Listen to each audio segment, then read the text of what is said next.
Bueno, nik ja pasaren urtean 30 urte bete nituen irakaskuntzan hemen UPV-en, Unibertsitate Publikoan, eta orduan nire lehenengo hurbilpena praktika pedagogiko ezberdinetara hastapen horietan dago, baina ez unibertsitatean jasotagatik, baizik eta nik sasoi hartan 80.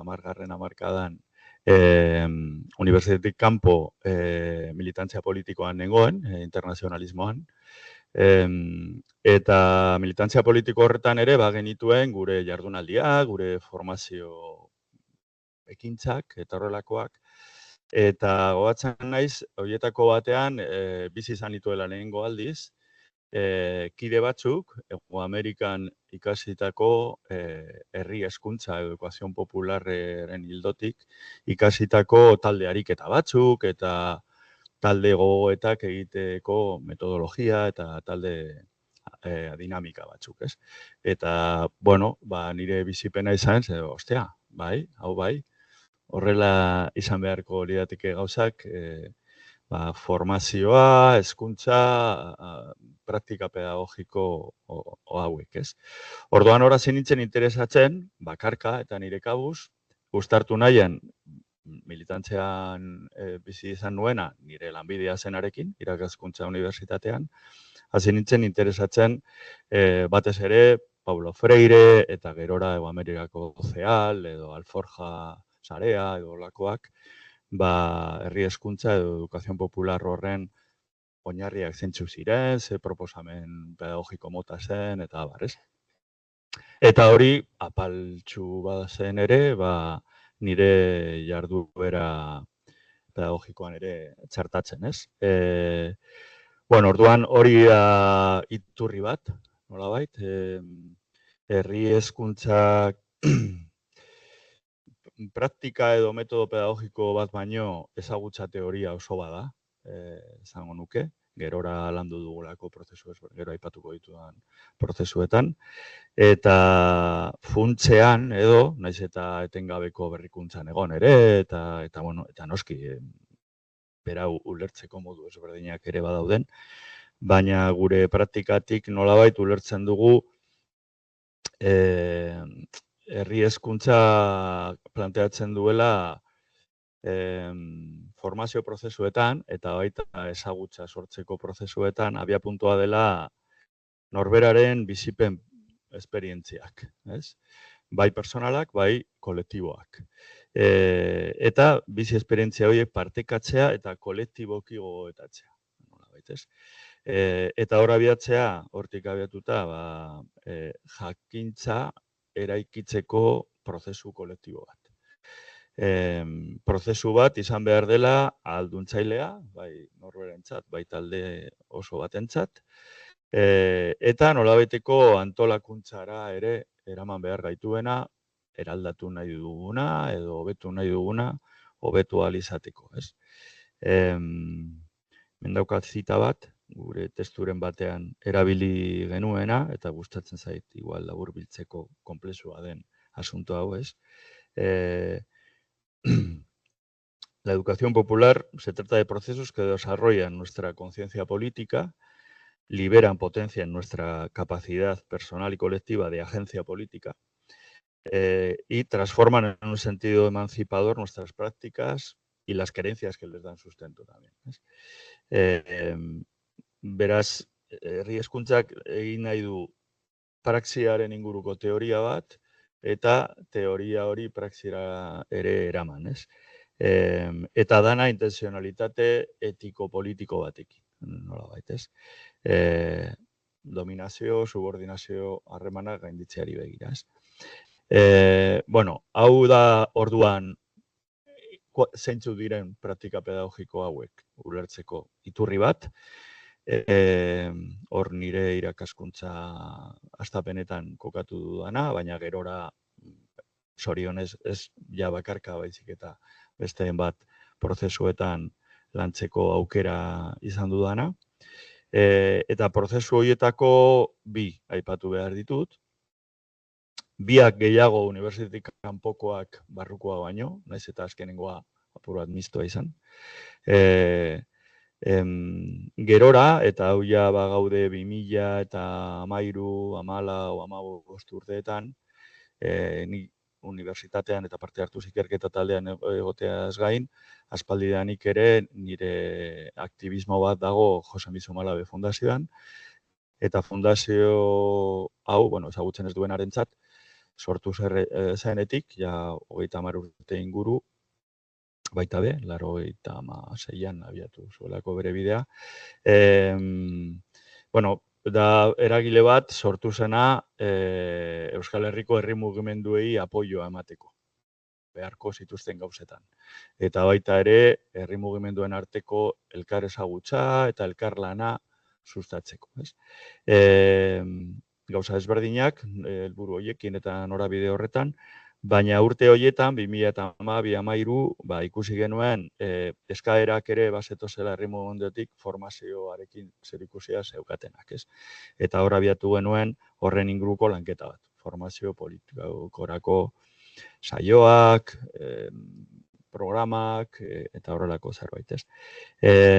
Horrek eraman gintuen sortzera deitu genuena Borborka, herri jakintzen laborategia, izeneko programa bat. Eta 2015 urtetik 2020 urtera, 5 urte horietan, 3 formazio kursoak egin genituen, Euskal Herriko borroka ezberdinetako hainbat aktivisteekin batera, 20 piko kideetako taldeak ziren.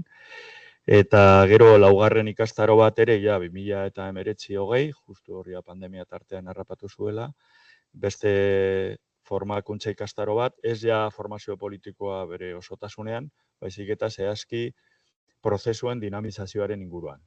Izan genituelako ere eskaera desente horren inguruan, mugimendu batek egin nahi duen edo barne, edo gogoeta bat, edo beste eragile batzuekin batera hausnarketa estrategiko bat, edo horrelako zerbait, zenolako prozesua, ze faseak nola dinamizatu horren inguruko beste ikastarotxo bat ere egin genuen, amaitu zuena 2020 urtean.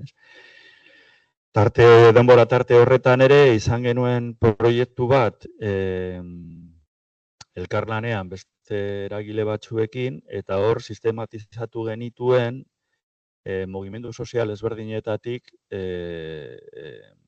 martxan ipinita zeuden formazio politikorako ere ekimenak edo kursoak, Eta hor 4 formakuntza kurso ezberdinak sistematizatu ziren eta lanketa bat egin zen, haien arteko gurutzaketa bat ere irakaspenak eta mugak ere identifikatzeari begira. Eta horiek izan ziren, Guatemalan eskola popular feminista bat, 3 emakume taldeen aliantzean sorturikoa.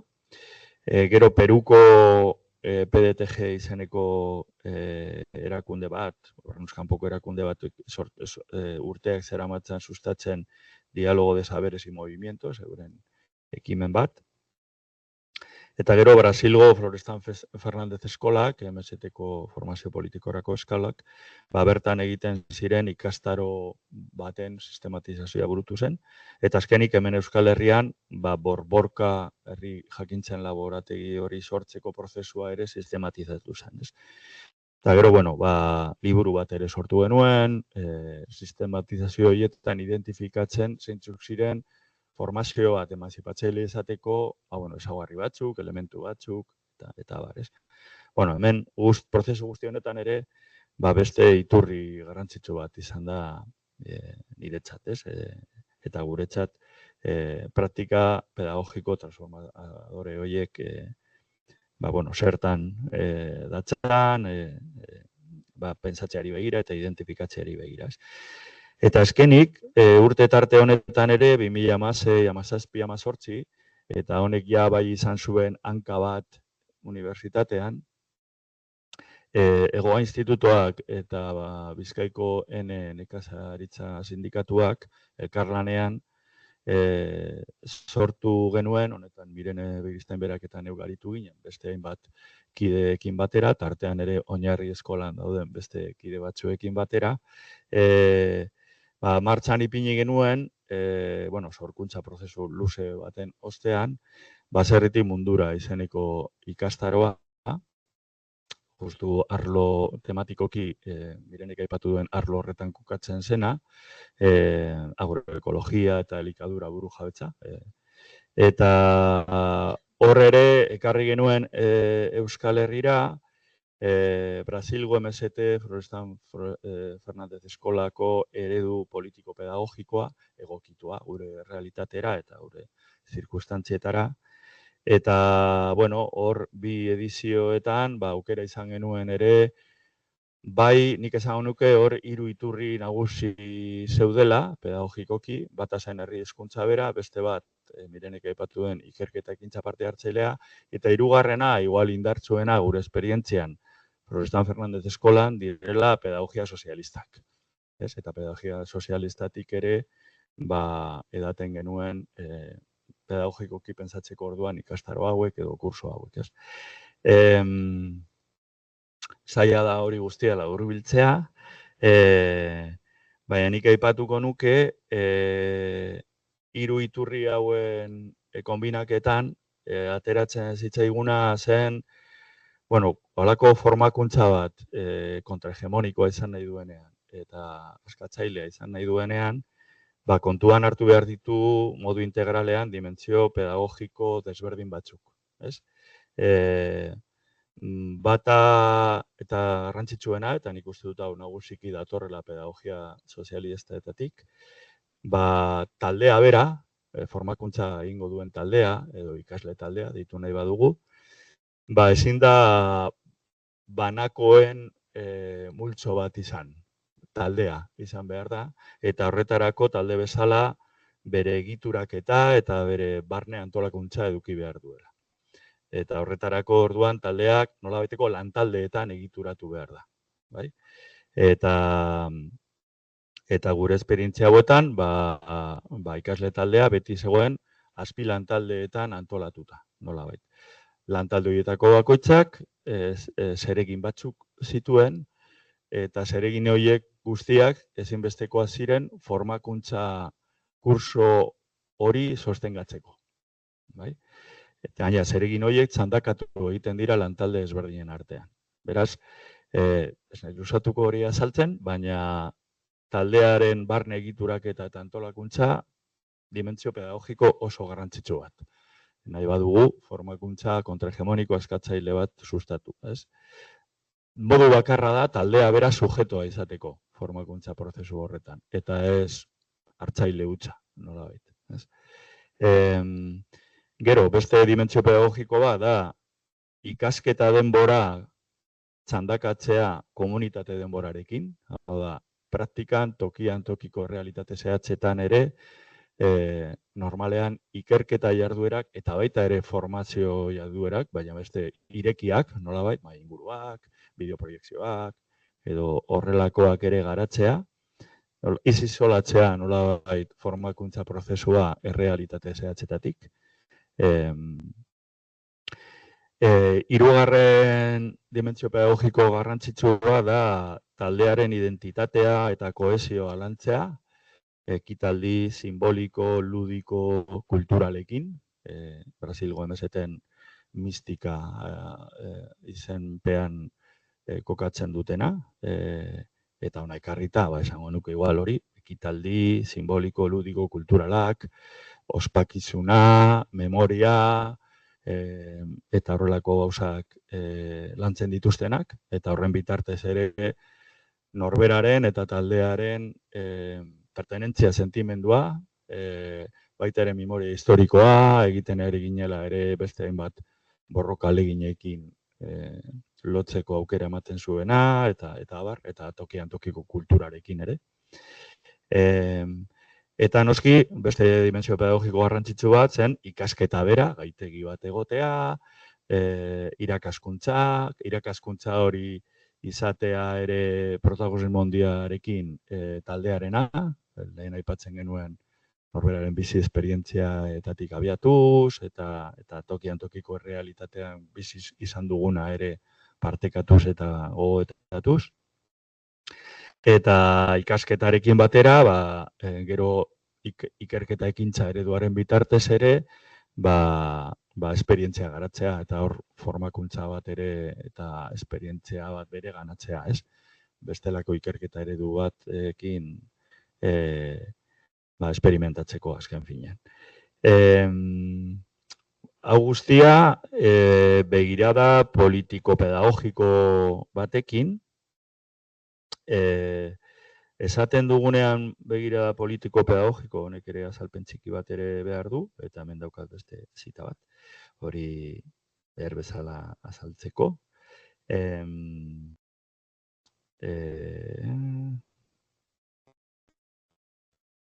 Hemen txe dugu. Hau ere edanez, MST, Via Campesina, eta esperientzia, formazio esperientzietan, ez? Horrela laburbildu genuen, orain dela gutxi idatzitako artikulu batean, Irene eta biok, eta beste bikide.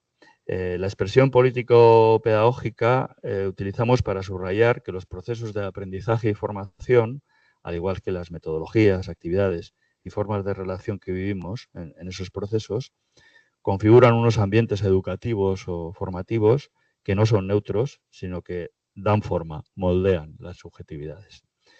Los cursos son procesos que no se reducen a una mera adquisición técnica de contenidos y habilidades, sino que conllevan una socialización, una intervención moldeadora de nuestra mirada, nuestras vivencias, creencias, subjetividades, tanto a nivel personal como colectivo, ¿no? Que tienen a su vez efectos en una dimensión pública relacionada con las relaciones de poder, tanto a nivel interpersonal como estructural y, por tanto, político. El proceso de aprendizaje, socialización y formación puede tener un sentido empoderador y emancipador para las personas, para los grupos y para las clases populares, o carecer de este sentido, de esta orientación, según el tipo de paradigma, de formas de trabajo, de formas de organizarse, de relacionarse, de decidir las cosas, de repartir las tareas, etc. En este sentido, la expresión política pedagógico pretende visibilizar esas dimensiones políticas que acompañan inevitablemente a cualquier proceso pedagógico. Bueno, hori azaltzea luzea denez, nahiago izan dut irakurtzea, vale? Bueno, horrela laburbildu nuke nik zuen lehengo galderari erantzunez, zeintzuk diren praktika pedagogiko eraldatzaile horiek edo gure esperientzian nondik edan dugun eta abar, ez? Nik gaur egun prozesu hauek gero aztertu ditzakegun arrazoi ezberdinengatik, momentu honetan aipatu dituen ez baserritik mundura ikastaroa, ez Zumalabeko Borborka ikastaro horiek ez daude indarrean, gero aztertu behar du ze gabeziak edo ze ahuldadeak daukate zerikusia horrekin. Eta nire gaur egungo praktika pedagogikoa da, hemen unibertsitatean, irakaskuntzan, asignatura eta master ezberdinetan, aipatuen ari naizen dimentsio pedagogiko hauetatik, ekarri ikasgai batera eta gradua edo masterra egiten ari diren ikasle taldeetara. Gaur egun, laburki, esango nuke soziologiako 3. mailan irakasten duen asignatura batean, izena duena herri parte hartzerako prozesuak eta metodoak, beraz, honen inguruan hautazko asignatura da, baina honen inguruan ere jarduten duena, eta hemen azkeneko kursotan egiten ari naizena da, lehenagotik talde dinamikak eta talde ariketak egiteaz gain, ari naizena egiten da taldea lantaldeetan egituratzea.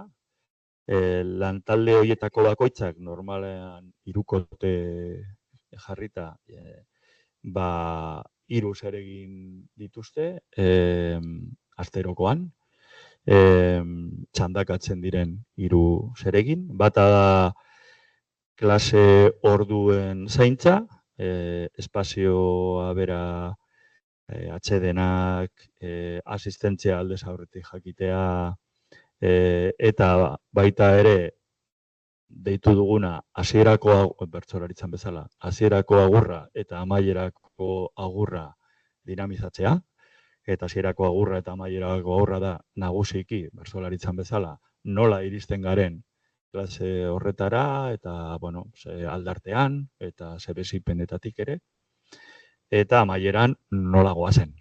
Berrino aldarte mailan, bizipen mailan eta bar. Orduan, guzti horren zaintza egin behar du lantalde batek aste batean. Beste lantalde batek aste bakoitzean lantzen ditugun edukien sintesi bat eraiki behar du eta hurrengo astean aurkeztu taldeari. Eta hirugarren zeregin bat da, bueno, espazio irekia ditzen dugunak, baina asterokoan klase ordu bat edo bi, segun zenbat denbora behar duten, lantalde batek aurkeratu behar du gai bat, material batzuk eta metodologia bat hori lantzeko taldearekin. Nolabait, irakaskuntza edo dinamizazio planora etorri eta euren esku geratzen da ordu horietan egiten dena, bai gaia, bai materiala, bai lan dinamikari dagokionez. Beraz horrela gaitegia be ikasleak lantzen du, nolabait, ez? Eta 3 zeregin hauek txandakatzen doaz, talde bakoitzean, aste bakoitzean, ez? Ikasgaiaren lan dinamika sostengatzea talde osoaren ardura da eta ez bakarrik irakaslearena, nolabait, horrelako egituraketa bat egiten direnean eta zeregin hauez txandakatzen direnean. Honekin batera, asignatura honetan ere egiten dugun beste gauza bada, ebaluaziorako ikerketa proiektu bat, ikerketa ekintza proiektu bat aurkeztu behar dute, eta ikerketa proiektu hori ere bikote edo hirukoteetan lantzen dute, beste bikote hirukoteetan, ezberdinean, eta proiektu hori elkarlanean sortu behar dute euren errealitateko eragile sozial edo politikoren batekin. Hau da, eragile sozial edo politiko hori bere jarduna indartzeko edo hobetzeko zer behar duen horretatik entzun eta hortik abiaturik, ikerketa ekintza proiektu bat haiekin landu behar dute lauilekoan zehar. Eta horren emaitza aurkeztu. Gero proiektu horrek segida izango du edo ez, baina asignaturatik kanpo, baina batzutan segida izan dezake, adibidez, hau 3. mailako ikasgaia dena, 4. mailako grado amaierako lana baten, ikasle batek horrela jarraipena eman nahi badio, edo horrela ez. Bueno, horiek dira nolabait nire gaur egungo saiakerak bestelako praktika pedagogiko batzuk egite aldera, ez? Eta jarduera hauetan edo saiakera hauetan topatzen ari naizen erronkak eta horrela, bakarrik titularra emango dut, segero hori igual denon artean eztabaidatxo beto. Baina nik esango nuke haue guztiak dira dedikazio eta intensitatea handiko talde prozesuak. Denbora eta energia asko behar eskatzen dutenak. Bai maila personalean, bai talde bezala, ez? Eta talde inmersio handi bat ekartzen dutenak, ez? Eta hori egiteko zailtasuna ditugu gaur egun. Denbora guztiz fragmentatua dugu, hainbat saltzetan gaude danok aldi berean, agenda kargatuak, estresatuak bizi gara, eta gure energia eta gure atentzioa dispersatuta dago hainbat gauzetan, eta orduan ezin egin inmersio hori prozesu bakar batean, edo. Eta, bueno, hortik dato zailtasun nagusiak, eta gero, talde logika honetan sartzeko ere, gure subjetibitatea, gure izakerak, denonak, esango nukenik, bueno, gero eta dagoeneko moldatuta daude zure kabuz joateko. Eta ezain beste talde logika batean. Orduan, klaro, sortzen dira ere zailtasunak, ez?